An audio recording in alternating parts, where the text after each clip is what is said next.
Bhagavate Om Namo Bhagavate Vasudevaya. Om Namo Bhagavate Vasudevaya. Hare Krishna, dear devotees. Thank you very much for joining today. We want to seek the blessings of Radha Madhav, Radha Shyam Sundar, Krishna Balaram, Bal Gopal, Singdev, Bonita Shila Prabhupada, Guru Maharaj, and the assembled devotees.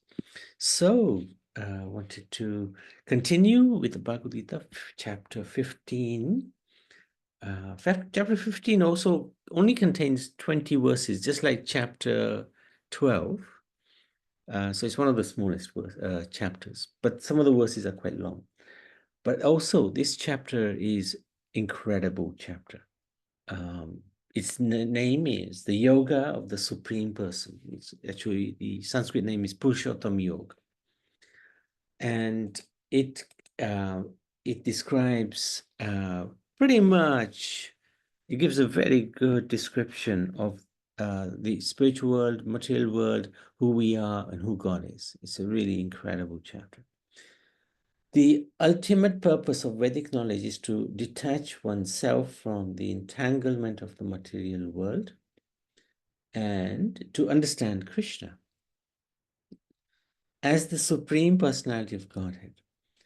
One who understands Krishna's supreme identity surrenders unto him and engages in his devotional service. Krishna uses a wonderful analogy to create detachment within the spiritualist and fuel his desire to re-enter his real home in the spiritual realm. Now, I don't know if you've watched this Mr. Bean movie, where he goes and checks into a hotel night, a room to stay for a night. While he's there, he puts some nails on the wall, puts some pictures up. He sort of reconfigures the room. He makes an entrance into the bathroom from his bedroom. And it's quite a funny program, right? He's making that hotel room be his permanent residence, although he's only going to stay for one night. So similarly, imagine somebody checks into their holiday hotel room and then begins painting the walls, buying new furniture, refitting the bathroom, hanging up family pictures, right? If you did that in a hotel room, they'll think you're crazy. It sounds ludicrous. We don't make arrangements for long-term comfort in a temporary residence. So this world is likened to a hotel room within which people make complicated plans for security and enjoyment. Right? That's what we do.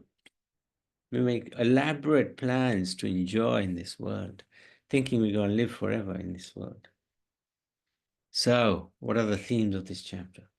This material world is a perverted reflection of the spiritual world. So we'll see how Krishna describes this through an example of the banyan tree.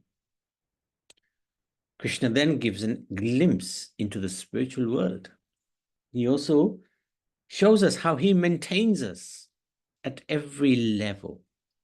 What that means, every level. He maintains our physical body. He maintains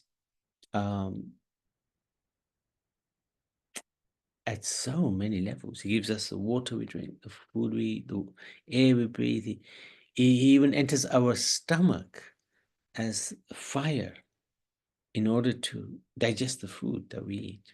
He maintains us at every level. We see that. Krishna explains also the different types of living entities. So let's make a start. Priyanjali. Yes, Prabhuji.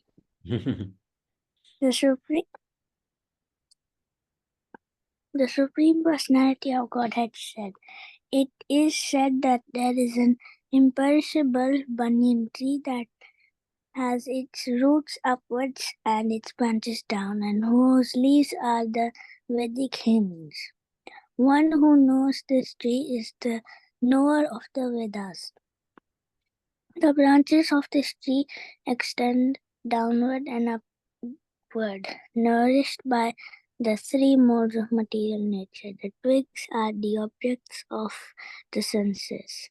This is also This tree also has roots going down, and these are bound to the fruitive actions of human society. The real form of this tree cannot be perceived in this world. No one can understand where it ends, where it begins, or where its foundation is. But with the determination, one must cut down the strongly rooted tree with the weapon of detachment. Thereafter, one must seek that place from which, having gone, one never returns, and that surrender to that Supreme Personality of Godhead from whom everything began and from whom everything has extended since time immemorial. Those who are free from false prestige, illusion, and false association, who understand the eternal, who are done with material lust, who are freed from the dualities of happiness and distress, who unbewildered know how to surrender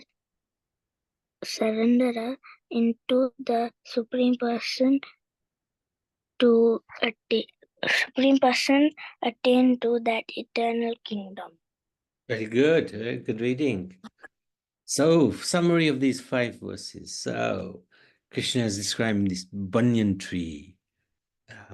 Just as a banyan tree has a reflection in water, the spiritual world has its reflection, this material world. Now, just I want to show you, this is like a banyan tree. It's a massive, massive tree, and it sort of spreads. There's some trees which are like acres long, really, really big tree. Anyway, and that tree is so unique. The roots usually go downwards in the tree, but this one, the roots can go upwards as well. It's really unique. Anyway, and the branches, similarly, branches generally go upward. This one, the branches can go downwards as well. While they may look similar from a distance, the spiritual and material worlds, the spiritual world is where reality, substance, and true satisfaction is found. Of course, we don't really know what the spiritual world looks like because we've forgotten. But we know from the descriptions in the scriptures what the spiritual world looks like. On the other hand, the reflected tree of the material world is complicated. It's intricate. It's completely topsy-turvy, since the roots are upwards and the branches downwards. And I'll show you what I mean in a minute. Bird-like individuals frantically search for juicy fruits on the reflected tree, but the substance which brings satisfaction seems to be lacking. So in this world, we're trying to find happiness because that's our nature, to look for happiness. We are happy beings. We always want to be happy. Who wants to be sad? But when we look in this world, it's very elusive, that happiness, We're looking for these juicy fruits on the reflected tree. But the substance which brings satisfaction seems to be lacking. We get something, we get a toy, we get a new phone, we get something. And actually we think, that really didn't give me that much satisfaction after some time. Krishna urges the reader to cut down this illusory tree with the weapon of detachment and end the futile endeavor for permanent fulfillment in a temporary fantasy world. So I think if we realize that happiness in this world is going to be very elusive, then we'll understand that we shouldn't be too attached to this world. We'll have that natural detachment, which is a good thing. Anyway, what's to learn? Lesson to learn, number 60. Consider this place as a hotel rather than a home, where we are temporarily staying.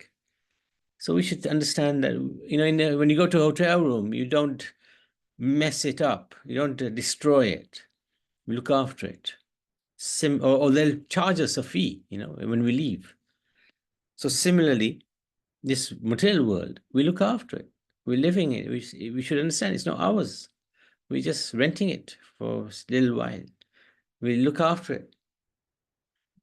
And then we leave sometime. We will have to leave because that's the nature of this world. So let's have a look at this tree. So this is the real world, the spiritual world. There's Radha Krishna, and the Gaumatas, and the whole spiritual world. And this is the material world. It's an upside down reflection of the real world. So let's have a quick look at this. The reflecting medium. Original tree is a spiritual world. Material world is reflecting on desire. Our desires basically are manifested in the material world. The Lord allows us to fulfill our desires in this material world. What is nourishing this world is the three modes of material nature. That's watering the roots. And the roots, they grow upwards. Topmost planet is Lord Brahma's planet, Brahmlok. There are secondary roots on earth, growing downwards and spreading all over. Their subsidiary roots are attachments, aversions, likes, dislikes, piety, impious activities. Then there's loads of branches. They go up and down, right? Up and down. They're all over the place. They represent the 14 planetary systems, and we are going up and down those branches according to our karma. The lower parts of the branches are human beings, animals, horses, cows. Upper parts are the demigods. Here, for example, we have Indra, so many demigods, Saraswati Ma, like that. The green leaves are like the Vedic hymns. The twigs are the sense objects, sound, form, touch, sight, and taste. The tips of the branches are said to be the senses, which search out the sense objects: the eyes, ears, nose, tongue, skin. Fruits. There's fruits which are our karma, right? What we're doing. And lastly, living entities involvement. What we do, we hop from one branch to another, trying to taste this fruit. We can't see how far this tree extends or where it ends. Because eternally, although we are part of the Lord, we've been in this world eternally, struggling with the senses. So we are deeply rooted in this world, deeply, right? And it's very hard to get out of this world. But Krishna says through the sword of detachment, which can come through knowledge, we can cut our ties to this material world, to this banyan tree, and or the reflection of the banyan tree. All right, let's. Rohan, would you like to read? Hare Krishna. That supreme abode of mine is not illuminated by the sun or moon, nor by fire or electricity. Those who reach it never return to this material world. The living entities in this conditioned world are my eternal fragmental parts. Due to conditioned life, they are struggling very hard with the six senses, which include the mind. The living entity in the material world carries his different conceptions of life from one body to another, as the air carries aromas. Thus, he takes one kind of body and again quits it to take another.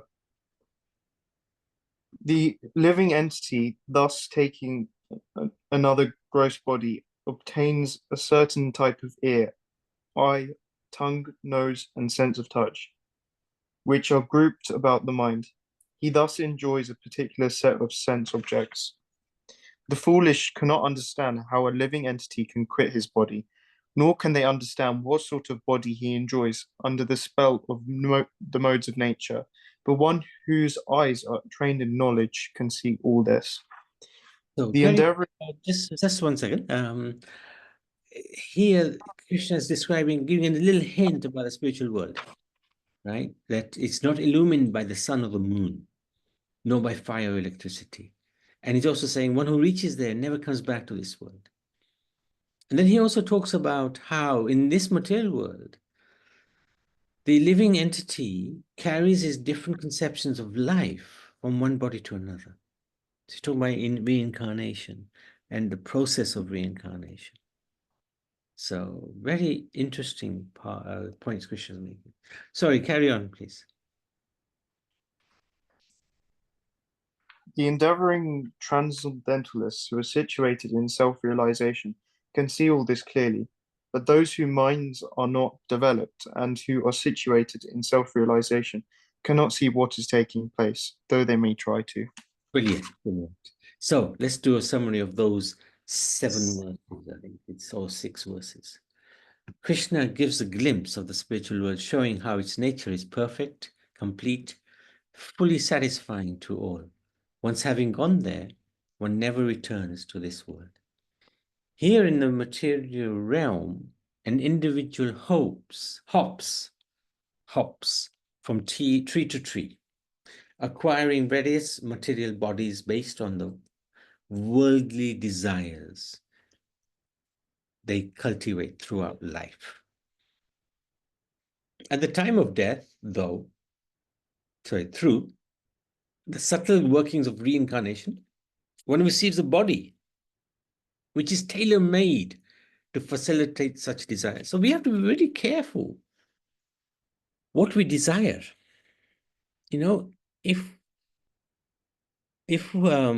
we get attached to certain objects in this world, we have to be very careful. Because if at the end of our life, we have attachments to these material objects, then this is what's going to happen. We'll receive a body which is tailor-made to facilitate that desire. So if it's a material desire, say a desire to become the richest man in the world, the desire to become, an accountant or a lawyer, the desire to have riches or beautiful women or beautiful men, the Lord will fulfill those desires, but he'll do it through a body which is tailor-made. So we've got to be really careful, because those desires can keep us in this world. Man proposes, God disposes.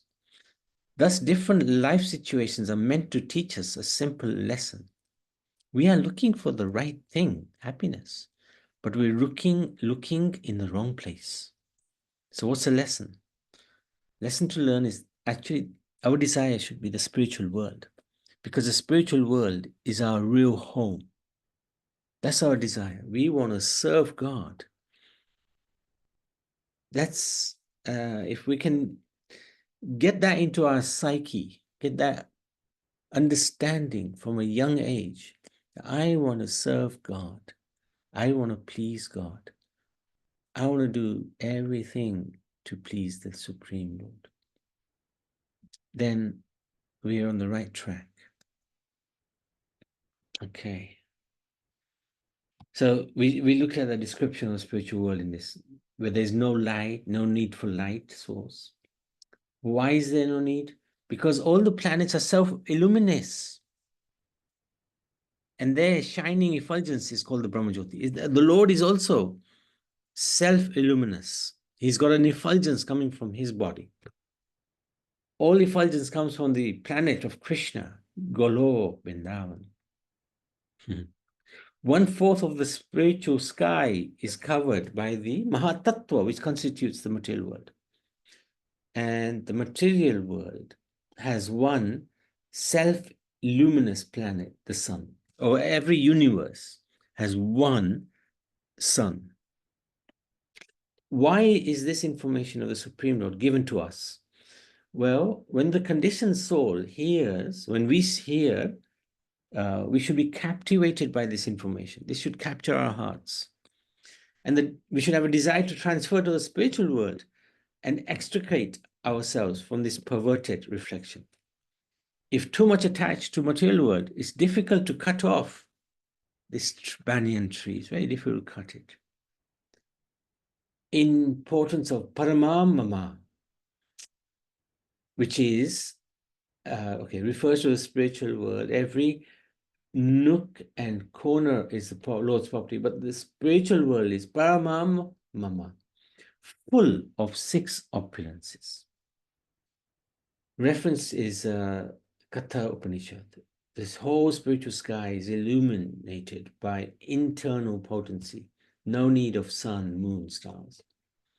And what is the way to achieve that abode? Well, it's to serve the Lord. Serve, surrender, engage in seva.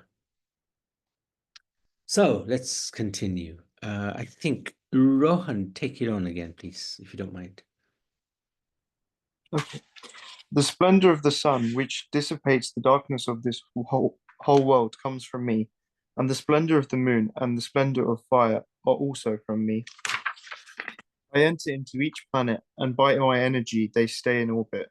I become the moon, and thereby supply the juice of life to all vegetables. I am the fire of digestion in the bodies of all living entities, and I join with the air of life, outgoing and incoming, to digest the 4 kinds of foodstuff. I am seated in everyone's heart, and from me come remembrance, knowledge, and forgetfulness. By all the Vedas, I am to be known. Indeed, I am the compiler of Vedanta, and I am the knower of the Vedas. Okay, very good. So here we can see how the Lord maintains us at every level, right? He gives us a light, which comes from the sunshine. He gives us a moonshine. Moonshine gives the taste of the vegetables.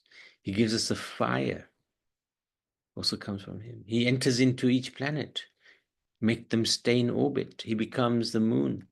Therefore, he supplies the juice of life to vegetables. He's also the fire of digestion in our body.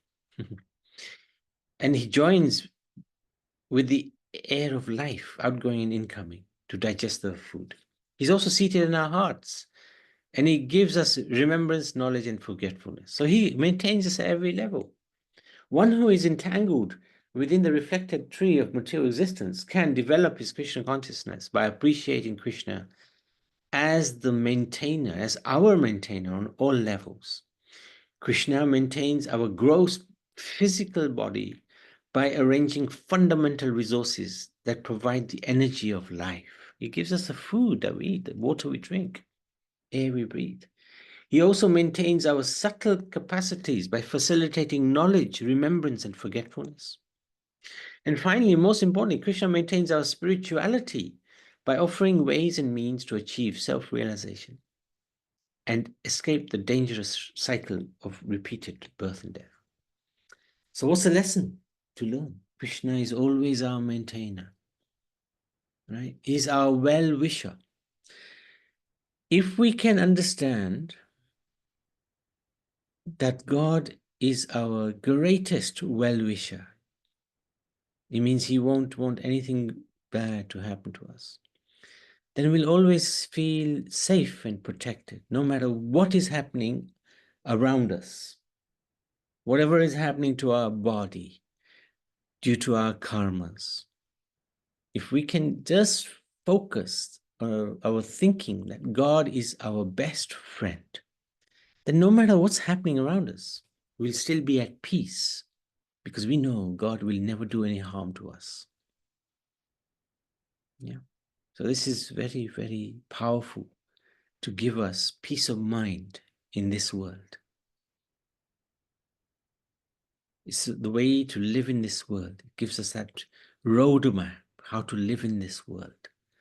So we don't get very anxious or stressed. No fear enters our psychology. And we're fully prepared for any situation. And in any situation, in every situation, we thank God. We thank Him. In every situation, we thank Him. Positive, we thank Him. Negative, we thank Him. And I'm going to tell you a story in a minute about that point. Priyanjali, why don't you finish off? Okay, Prabhuji. There are two classes of beings, the fallible and the infallible. In the material world, every living entity is fallible, and in the spiritual world, every living entity is called infallible. Besides these two, there is the greatest living personality, the Supreme Soul, the Supreme Imperishable Lord Himself, who has entered the three worlds and is maintaining them. Because I am transcendental beyond both the infallible and the infallible, and because I am the greatest, I am celebrated both in the world and in the Vedas as the Supreme Person. Whoever knows me as the Supreme Personality of Godhead, without doubting, is the knower of everything. He therefore engages himself in full devotional service to me. O son of Bharata, this is the most confidential part of the Vedic scriptures. O sinless one, and it is disclosed now by me. Whoever understands this will become wise, and his endeavors will know perfection. Thank you. You were cutting out at the end, but that's fine. So, end of chapter 15, Purushottam Yoga. In this last theme, Krishna talks about three types of living beings. One, us, fallible. We're living in this material world. We're prone to make mistakes. Second, he talks about the infallible, those who are in the spiritual world, who will never fall down. They're always devoted to the Lord. And then he talks about the third living entity, himself, how he is transcendental. He's the greatest and the supreme person. And he explains that this is actually very confidential. What he's telling Arjuna is very confidential. Not many people know that. So we should be considering ourselves very lucky that Krishna is giving this information to us. So what's the summary? Previously, Krishna summarized the Bhagavad Gita in 4 verses in the 10th chapter. And now he again summarizes the teachings in 3 verses. He says, fallible living entities like us, Shara, have dropped into the tree of material existence due to independent desire to enjoy, like we were discussing yesterday. These are different from the infallible living entity, Akshara, who never leave the spiritual realm due to their undeviated desire to be with the Lord. Beyond both entities is the Supreme Lord. Thus, in yet another passage, Krishna reinforces that the living entity never becomes God. We must understand that. We will never become God. We are always His servant. There are some people who believe that they can become God, but He can't do it because we are always His tiny part and parcel. Since even liberated souls have their separate identity in the spiritual world, knowing Krishna to be the supreme personality of Godhead, one engages in bhakti. So, lesson, we can never become God. We're always His servant. But we have to understand this position of the servant is exalted. In this world, the position of the servant is a demeaning position. But in the spiritual world, the servant is considered sometimes by the Lord as even higher than himself. Anyway, we've talked about that before. Oh, what happened to that thing? Oh no, I've got it in my tomorrow's slide. I've got a story for you in the tomorrow slides. So let me just go through that again. I just want that point. So how is it that the servant becomes more important than the master?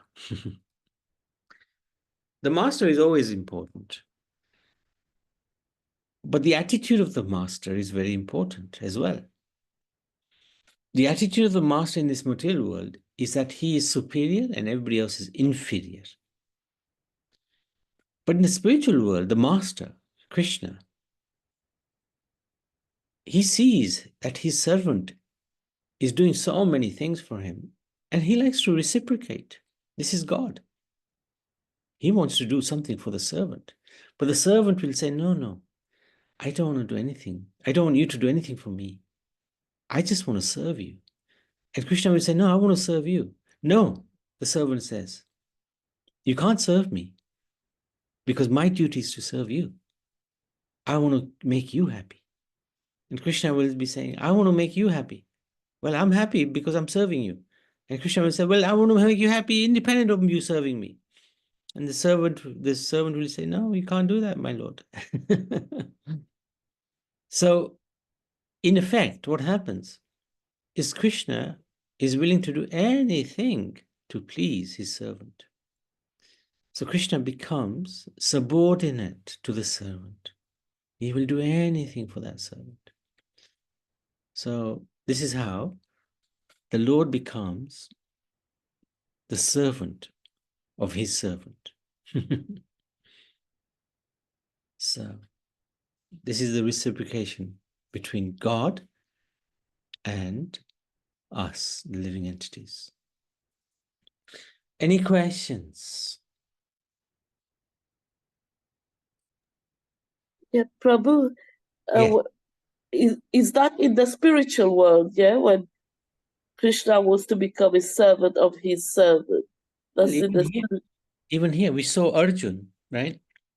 We saw Arjun, Krishna became the servant of Arjun, didn't he? He decided to become the chariot driver of Arjun. And when you're a chariot driver, when you're a charioteer, when you're a charioteer, the person who's driving the chariot, he'll tell you to go right by kicking you on the right side, on the left side. And if he kicks you on the right side, you have to go left or something like that. It's some thing behind it. I can't remember exactly what it is. So Krishna was being kicked by Arjun in order for Arjun to direct him which way to go. So Krishna was a servant of his devotee, wasn't he? Even in this material. Yeah, definitely, yes. Thank you for that. Thank you. Yeah. So, but yeah, generally, yeah, even when he comes here, because Krishna comes, with the spiritual world here. So when he comes here, the spiritual world is here. It's not different from the material world, from the spiritual world in the spiritual world. Yes, Yeah. Priyanjali. Sorry. Thank you. Yes, Priyanjali. I have one question. I have 8 or 9 questions. Whoa. Go for it. I have one question from yesterday. If you cry, then what do the ignorant and passionate people cry for? If you cry, what do the ignorant and passionate people cry for? Is that what you mean? Yes. So if you're in ignorance, the crying will be, I'm useless. I cannot do anything. I shouldn't be even living in this world. It'll be a very horrible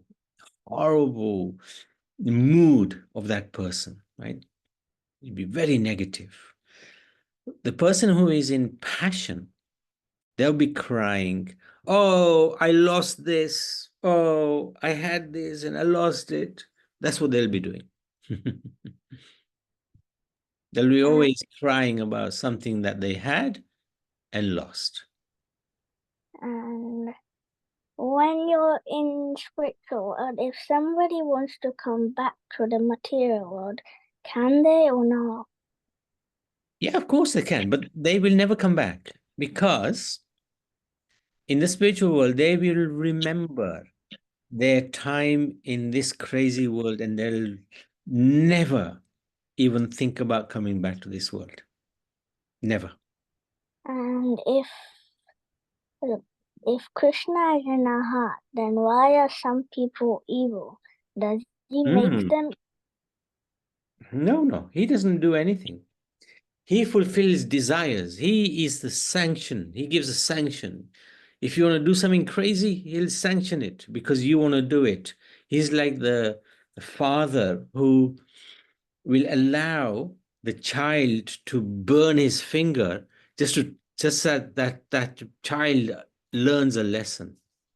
Yeah. And if he enters into planets, then why are some planets evil? Like, No, he makes them float. He makes them float. That's why he enters into the planets. But there are no planets which are evil. There are no planets which are evil. Except maybe you're talking about Rahu and Ketu. Because they are demigods. Yeah, maybe. But even then, nobody's really evil. Sometimes people may go a little crazy for a little time, but nobody is evil all the time, you know? In Sanatana Dharma, we actually don't have such a thing as demons. Sometimes for a short period of time, somebody may act against the will of God. But that's never an eternal thing. Nobody is bad all the time. Because we are ultimately the soul. And the soul is Sat Chit Anand. Sat, eternal, Chit, full of knowledge, and Anand is happy. and what if the banyan tree doesn't work to make you go out of the material world? So banyan tree, we are stuck in that banyan tree. We are stuck in the sense that we are very deep in this big banyan tree. We're right in the center of it, you know, and sometimes we go up one branch or two branches, sometimes we go down one or two branches because we're looking for these fruits of enjoyment in this world. So the idea is that through knowledge of detachment, the sword of detachment, we're going to cut this banyan tree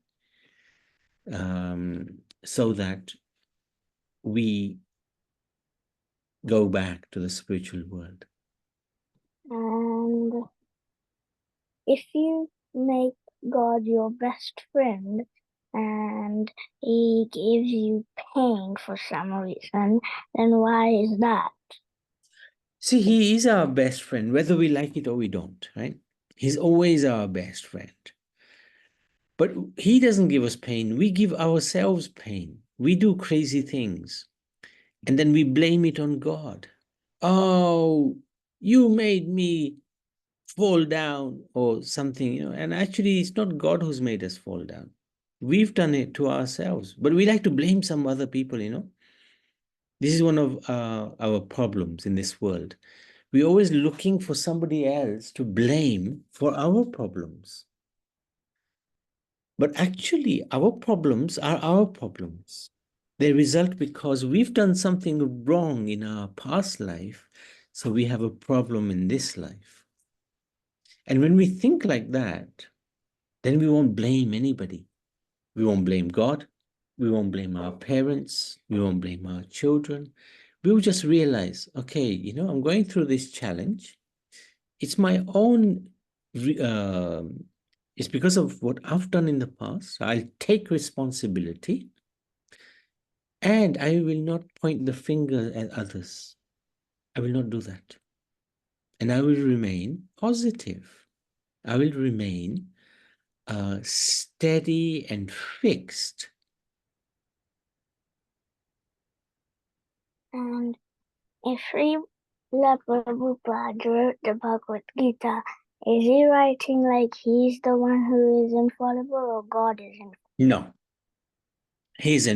God is infallible, and he's never claimed to be infallible.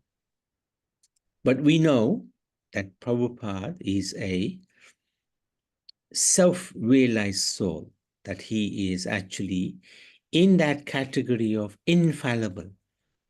But we are in the category of fallible, i.e., we have fallen in this world. But Prabhupada, he is sent by Krishna to this world to teach us about Krishna.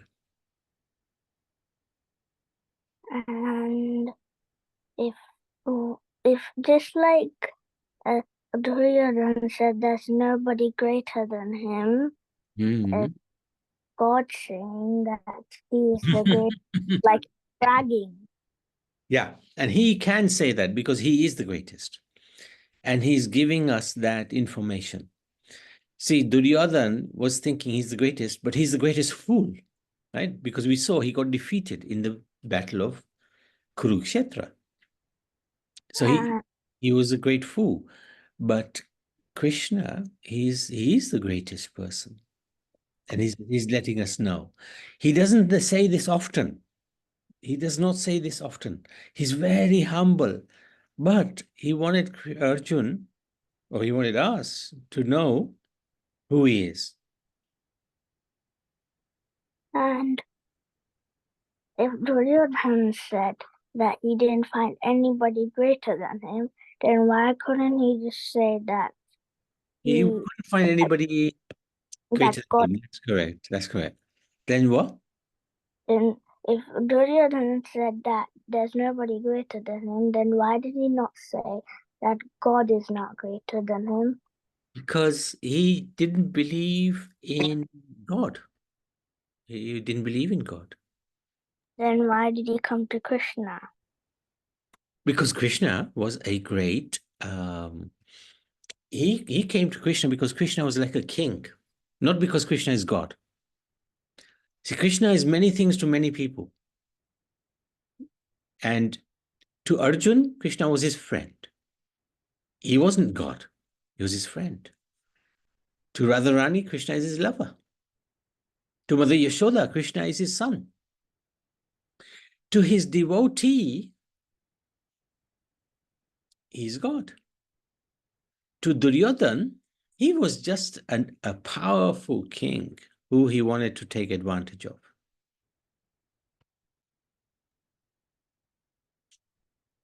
But even though Arjun considered him as a friend, Arjun loved him as Krishna. Mother Yashoda considers him a son, but she loves him as Krishna. Duryodhan considered him a powerful king, but he didn't love him in any capacity. He just wanted to take advantage of Krishna. Do you see the difference? Yes. Thank you. Very good questions. Any more? No, Prabhuji. Are you sure? Yeah. Very good. Well done. Well done. So, Rohan, do you have any questions?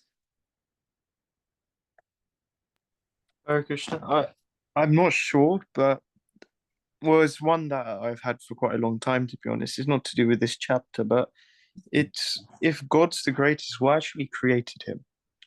Did he just exist? Because Yeah, he always how- exists. Always.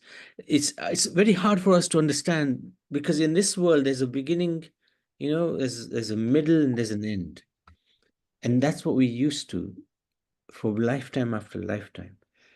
And that's why we're in this banyan tree, which is so caught us right in the middle of it. And to have this conception that of God's eternity is very foreign to us at the moment because we are trapped in this material life, material body.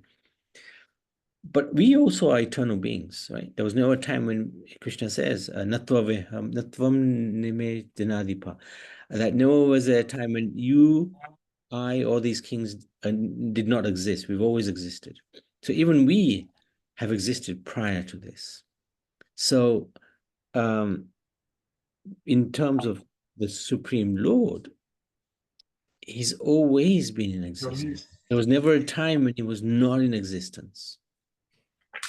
But that to us is a little hard to grasp because we are used to a beginning, middle, and end. So also, thank you for that, of the answer. But another question that just came from that is, so if we've lived more than once, does that mean even if we do attain Krishna, do we still return to this spiritual world? Sorry, this material world No, from the because spiritual world. no, because we'll remember. In the spiritual world, we will remember our journey in this material world. And we will never return back here because we'll understand this is a crazy place to come. So if there's that concept of the four eras, yes, but at the end of every era, doesn't it start again? No. It's after every fourth era, the Satya Yuga starts again, yes. However, it's a continuous cycle. Until the end of Brahma's day, which is 71 of those cycles, when there's a partial destruction of Earth and the lower planetary systems. But then at the end of Brahma's life, which is many, many yugas, can't remember how many now, there's a complete destruction. So the whole material world goes back into the body of Vishnu for a long time. And then again, when Vishnu breathes out, all the universes come out of this pores of his skin, and we're back wherever we left off, we're continuing. So even though there's a destruction, we just carry our karma life after life after life. And even if we are within the body of Vishnu, dormant for some time, as soon as we come out, we will be put back in our place wherever we were meant to be to continue our journey. So whether that's in the spiritual world or material. It'll be in the material world. If we are eligible to go to the spiritual world, then the destruction of this material world will not come into effect, because we will go back to the spiritual world. There's no concept of destruction in the spiritual world. So say end of this life or end of next life or end of some life in the future, we become fully conscious of God, Krishna conscious. We will go back to the spiritual world. And there, it's an eternal life. There's no such thing as death. There's no such thing as the universe is collapsing into Mahavishnu's body. It's just a continuous festival of enjoyment of serving the Lord.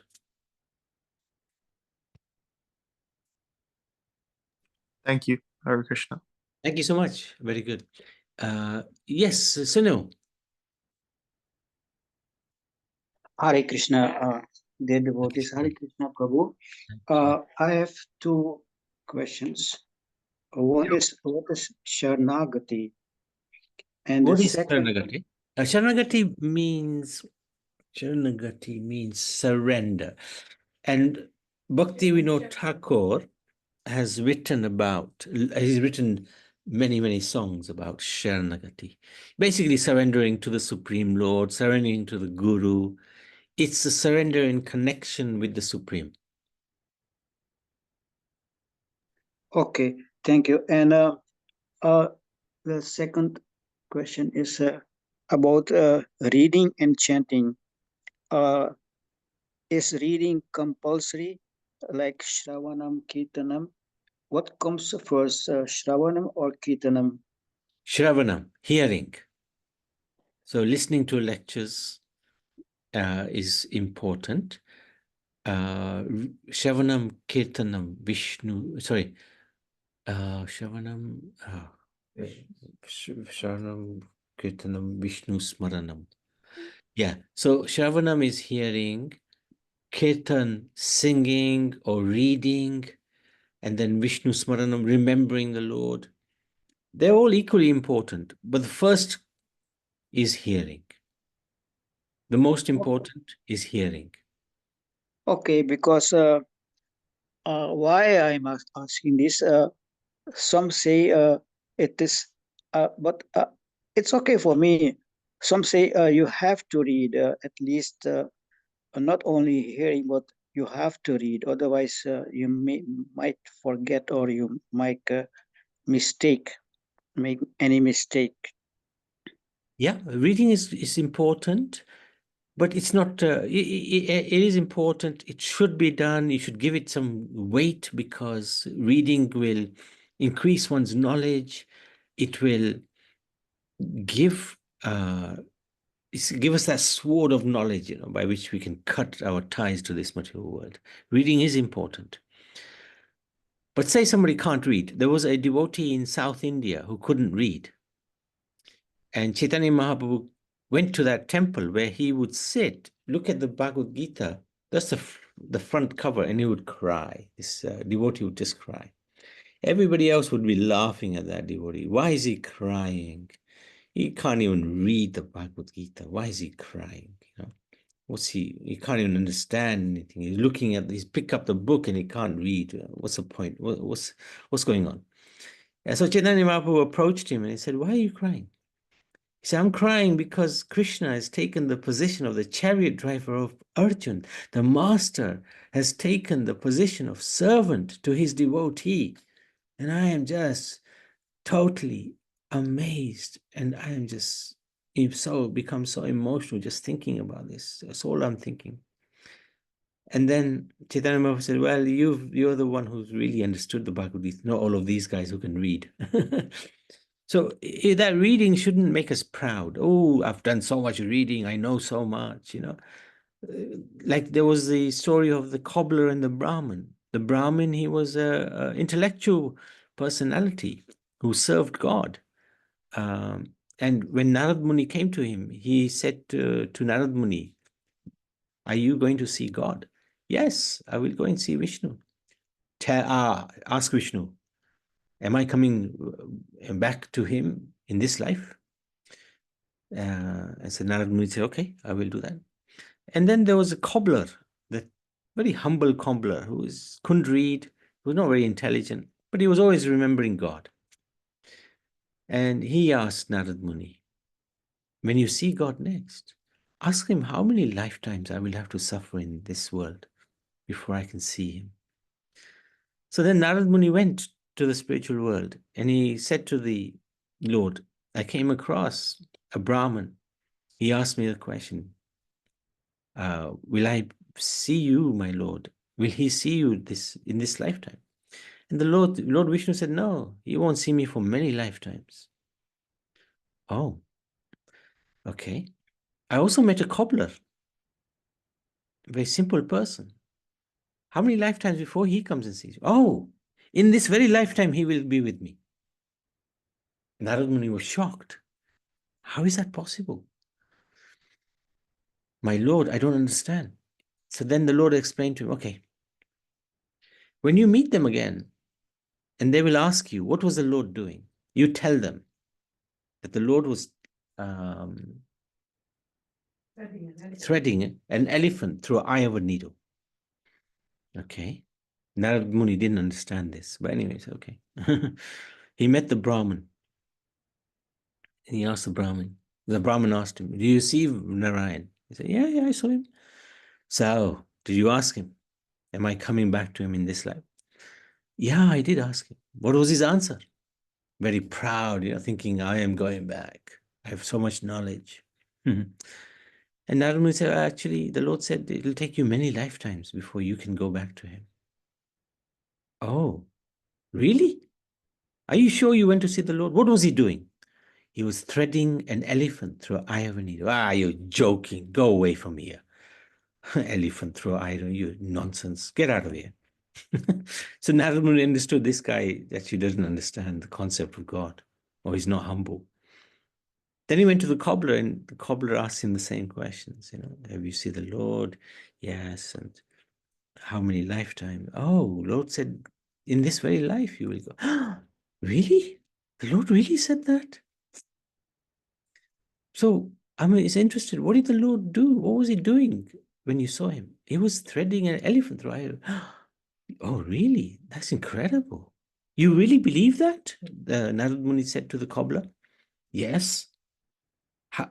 Why not? If he can put a little seed, if he can put a whole tree in a little seed, if he can put a banyan tree in a little seed, what's the problem of threading an elephant through eye of a needle? So you see the mood.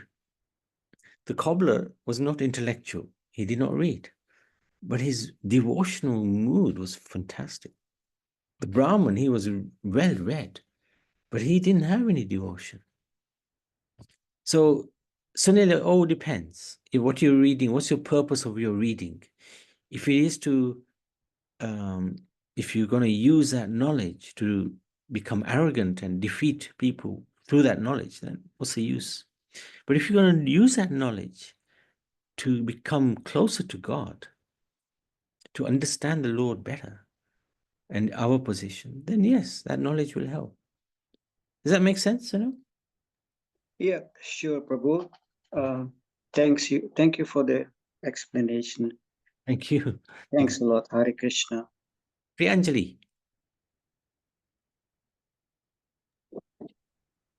When is the start of the world again? Do you like be born again, or do you like not be born? Just start off where you left off from. Yeah, you start off where you left off. Don't be born. Yeah, you'll be born again. Unless you become fully God conscious, become very devoted to God, then you will go back to the spiritual world and there will be no question of destruction. But as long as we are away from God, in this world, there will be a continuous process of birth and death, birth and death, birth and death, birth and death, birth and death, all the time. We'll never escape from it. When it's like the start of the world, will you still be in the spiritual world? Yeah, Or will in this world, in this world. And will there be new people which will experience the same thing you experienced in Earth and come back? Yeah, yeah. There'll be new people, there'll be old people. It'll be a whole mixture. So you don't experience it again. You'll experience it again and again and again. And we may already have. We may have gone through many cycles of the universe. We will have millions of cycles of being in this material world. We've been here a long time. But Priyanjali, this is the life to make it our last life. No more. I want to go back to the spiritual world. I want to become fully God conscious. This is our mood. I don't want to remain in this material. I don't want to take another birth. I want to become very close to Krishna. So you'll still be there when there's no world. Yeah, but you'll be in the spiritual world. You don't want to go on the cycle again. Will you be not able to? No cycle. See, the spiritual world is 3/4 of the whole creation, and the material world is a quarter. So most souls live in the spiritual world. We are living in a hospital because we are ill. Our illness is we've forgotten God.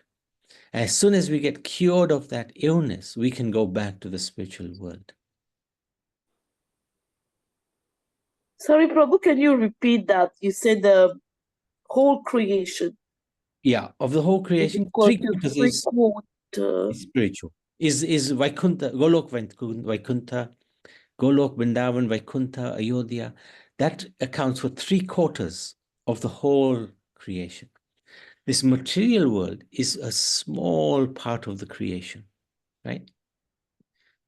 It's a very small part.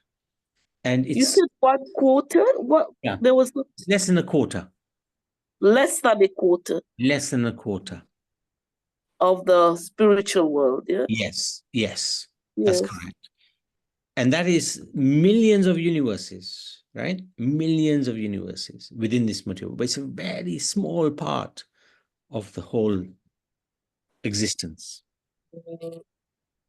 Thank Prabhuji, you for Yes, Madhuvin? sorry, I don't know હું તમને explain કરી શકીશ કે નહીં properly, પણ why we learning these things, why we try to get a knowledge about religious, why we try to get to go close Lord Bhagwan, whatever. But at the end you said because of we like to go to in spiritual world, right? When we say spiritual world, so there is a, you say golok, so and so, 7 loks about the earth, yeah. Hmm. If I'm not making mistake, so when you do your karma, Hmm. is a good karma takes you one of that, No. no? Good karma Huh? cannot take you to the spiritual world. Good karma can take you to heaven. Are we not talking about the 7? See, you might be mistaking the heavenly planets for the spiritual world. No, but heaven is a one of the 7. No, No. no. So you Heaven is talking, still in this world. We're talking about beyond this world, into spiritual world. Vaikuntha. so when you go there Ah. and you, once your karma, good karma finish, you In live Golok, with, in the heavenly planets, when the good karma finishes, we come back to earth. so that means you try to do the good karma and try to get the heaven or whatever, but after finishing your good karma, we have to come back again in this Yes, so cycle. we don't want to do good karma. We want to do Krishna karma. Yeah, whatever Krishna karma. No, Then but hang on. No good karma will only keep us in this world. so when you say Krishna karma, That is karma which has no effect. so that means we, what we learn since we're young, we just learn whatever you do the right thing, do the for other people, don't be a lie to any other, don't do bad thing for other people, and always samarpan to Krishna. Okay, the whatever. So that's the Krishna work or what? Yeah. Okay, I'll give you an example. Okay. Good work is feeding somebody, yes? Hmm. Somebody hungry on the street, you give them food. That's good work, right? Hmm. Yes? Yes or no? Hmm. Yeah. So that will still keep us in this world, because that person who you have fed has to come back in the next life and feed you. That's karma. Hmm. But if we give them not food, we give them prasad. We give them food which is spiritual. આપણે ભગવાનને દયરું છે ને એ ખાવાનું આપણે ઓલકાને આપે. That act is not good karma. That is Krishna karma. That will take us to Krishna. Good karma will take us to Indralok. Yeah, but while we are in the supermarket or somewhere, today already, I've been to one store, and young boy came to me and he said, Good. auntie, can you give me 50 pence because of I am short and I just want to buy a chocolate or something so and so. And I just give it to him. I gave it to him because straight away he was, I think he was hungry and he was from the school because he was wearing school dress and everything. Though, how can I come and just, what I do, I just say Krishna name in my heart. That's good. That's good. You can just say to the Lord, please accept this fruit or whatever you bought. I am offering it to you. And then you give that as prasad. That's good. That's good. Okay. Yeah. Otherwise, we do the good karma and go in the so and so planet, and when good karma finish, we come back in the cycle again and again. So it's not. So it's. I think it's very lengthy process. No, it's not lengthy if you are willing to put God in the center of one's life. Then it's simple. So all the time we have to, I'm trying, but it's hard. But all the time you have to concentrate in Krishna, whatever you do. Yeah, we basically. As a human being, we have to walk, we have to do Yeah, our but that's many. yeah, but Krishna says to Arjun, do your prescribed duty and think of me at the same time.